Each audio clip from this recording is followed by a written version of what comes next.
The F14, it's basically done. I got almost all the decals on. However, I did leave off the Jolly Rogers because I was told to leave them off. And Rod, if you notice, we got the early stars and bars, so we'll have to leave it like that unless you can find some aftermarket decals in 1/100 scale. I looked in your special folder with the decals, but I didn't see any of the later versions, so it's pretty much what I had to go with. Since I left off the Jolly Roger, there's no tail markings, and maybe we can find some down the road, and hell, you may find some and you can add them on if you need to, but that's pretty much it. I left all the I call it fancy decals, and that's you know, all the Skull Squadron looking early 80 decals, and just basically made a generic F-14 fighter. Now I was going to make a video showing you process of painting over pre-shading, and I was basically trying to hold the camera and airbrush at the same time, so I just kind of skipped it. But there you have it. I added a little white to the ghost gray, and I just lightened it up a little bit on both sides.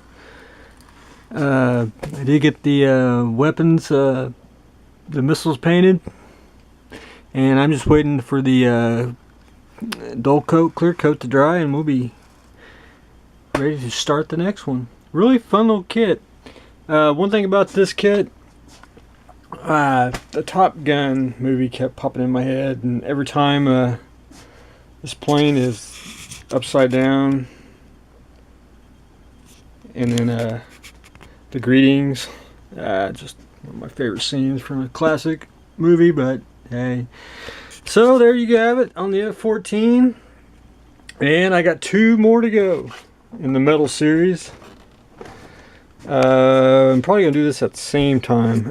We got the F-15 and the F-18, and it'd be pretty close on the colors. I'll be letting know pretty soon what to paint and what markings to add and everything. So 2 more metal planes to go, and I'll be done with the metal planes, and then we'll be on to an AC-130. And there are the parts. Really fun kits. If you ever anyone's ever haven't built one, I mean, it's just basically a weekend project, or a good solid week. I mean, just nice display kits. Well, on to the Reliant. I started painting the blue spots on the kit. The Reliant itself is basically a white color. The Miranda class, I use duck egg blue because I like it with the Aztec decals. It just makes it, I think, pop better.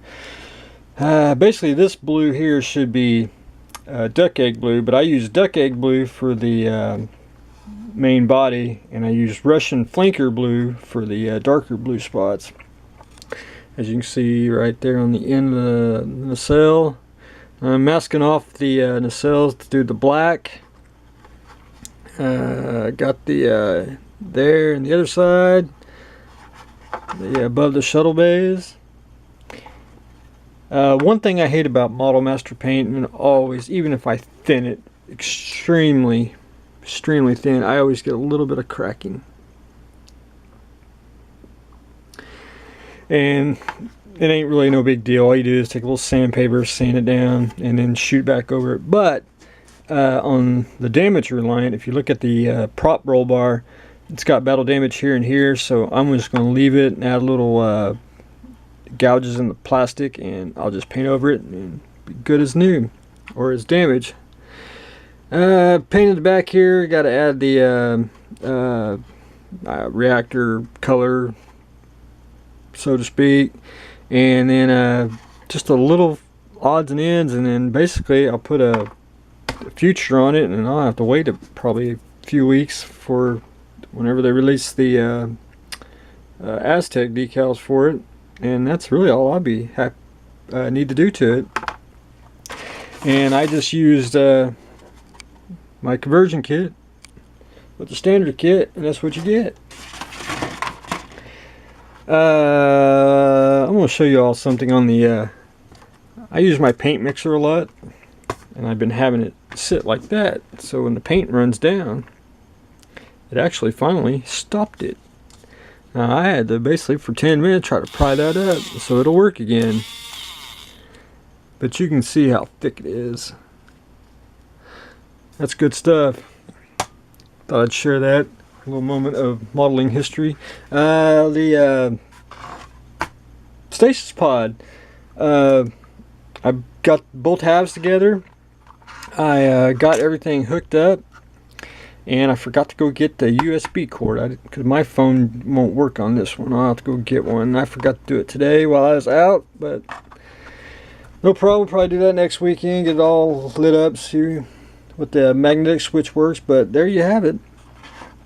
If you notice, it's a little tight, but it does work. And I'll probably leave it up like so it can basically pretend. There's your seam. It's all the way down from here to here. The only thing I don't like, and I'm gonna have to go get probably like a tire kit from a car kit, is right there, if you can see it. Big old gap, and I really don't want to sand and repeat, so I'm just going to hide and add some styrene in there, and should cover it, and that's pretty much all there is to it. But that's it. It's really really all the parts to it. And I'm going to add the little bars that go around. You get a top and bottom one that go around here and one up here. I will add them later after I get that all sanded out, but that's it. And then I'm going to do a clear piece of Lexan, and I'll frost it and put in there so that thing can do its little magic. Someone asked me if this is programmed. I assume it is, but I will have to experiment with the once I get a USB cord and show everyone the lighting sequence and all that. But really a great looking kit, and it's just odd, and I think very neat. That's basically what I got going on today. I'm probably do a little more sanding and tinkering with that this week. Try to do a little more finish off painting on the Reliant. Y'all will get to see this no more after today, and then we'll be on to the new metal plane series. Well, stay tuned for the next one.